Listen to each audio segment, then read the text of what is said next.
was recently asked a question, a fan question, and it said, who is the most delusional fighter that you have ever met? Tell me it's not Tito Ortiz. And there was something about that is very interesting. And when it does come down to Tito and his delusions, I think it's allowed him to lead a happy and nice life. Right? I think when he looks in the mirror, he likes what he's seen. I don't know that we should insult a guy for having a delusion of grandeur. It seems to me, I would really enjoy that. I wish that I didn't have to live so much in reality. That would be really cool. Every day you wake up and you're just having a good day. You convince yourself of something crazy, but you believe it, right? Who said it? Was it Stewie from Family Guy?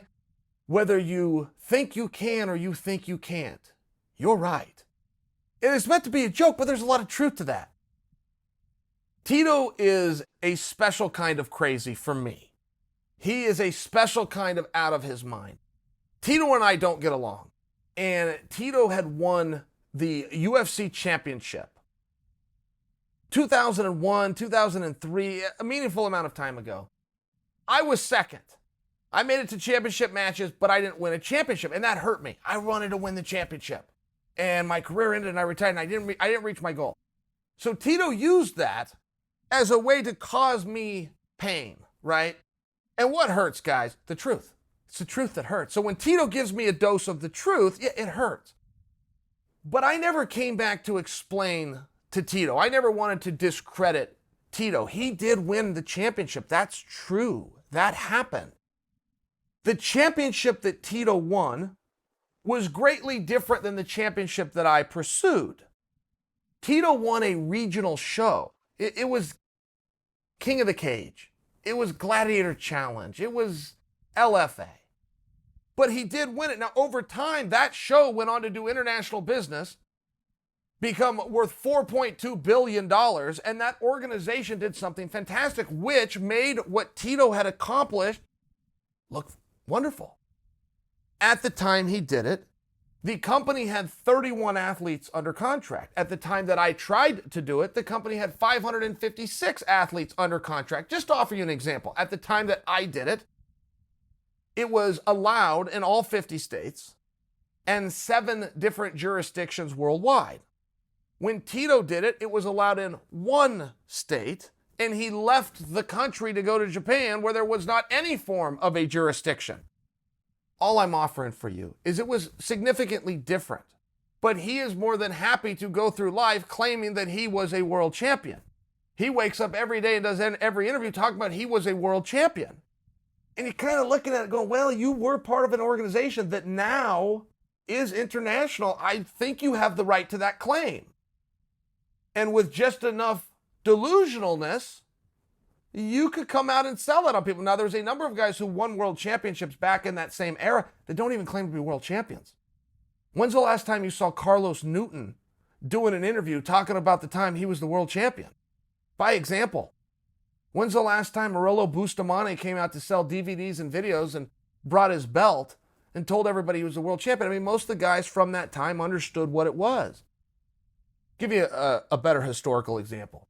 The Olympic Games. The Olympics started at a bar in Greece. There was some buddies. They had some money.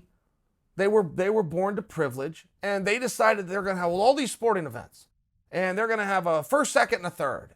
And so they go recruit more of their well-to-do buddies, and they hold this thing, and they call it the Olympics. And it was silly, but it was fun, and it caught on pretty quickly to people within the town that wanted to come and be part of it. Sports weren't really a thing back then.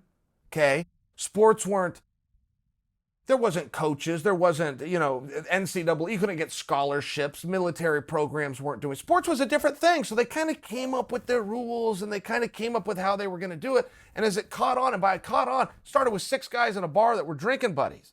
When I say caught on, I mean now you have about 30 people that are doing it. And they're doing this every month.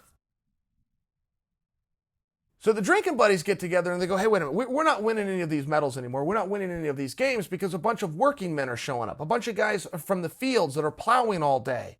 A bunch of guys that are digging ditches all day are showing up. Well, those guys are in training. They're pros. They are paid to work and labor And in the time of sport where there was no training and no strategy and no film sessions and no coaching and no nutrition, nothing like that, if you swing a pick all day and then you show up to an event, you've got to throw a shot put further than the other guy. You just can't. So these rich guys go, no pros. If you have a job in labor of any kind, you do not get to do this. You're banned from the Olympics because it's unfair. That's where the whole pro-amateur thing came from. There wasn't pro sports. There wasn't sports at all. That's actually where it came from. Well, starting in 1904, the Olympics started to gain some steam. Instead of it being a little local thing that was done every other week, it had caught on. And some countries were coming to be represented. So they were going to hold this every year instead of every other month. And then they were going to hold it every 2 years. And now ultimately it's come to every 4 years. It's international business. It's a tremendously respected event. So the guys that win gold medals now, as special as that is, the guys that were just drinking buddies but can tie themselves back to the medals that they won in a park when only 6 guys were allowed to show up, they also get to call themselves Olympic champion. They do. That's fair. It's different, but because the Olympics succeeded, it pulled them up as well. And when you hear about Tito's World Championship, when the world wasn't allowed to compete, only one state was behind this thing. Business was terrible, but the company turned around. Yeah, is he delusional? Did he do anything to resemble a world champion? No. Does he get to make the claim? I think he does. He's been running these streets for years, and he's still here, and so is fear. Undisputed, never lost a round.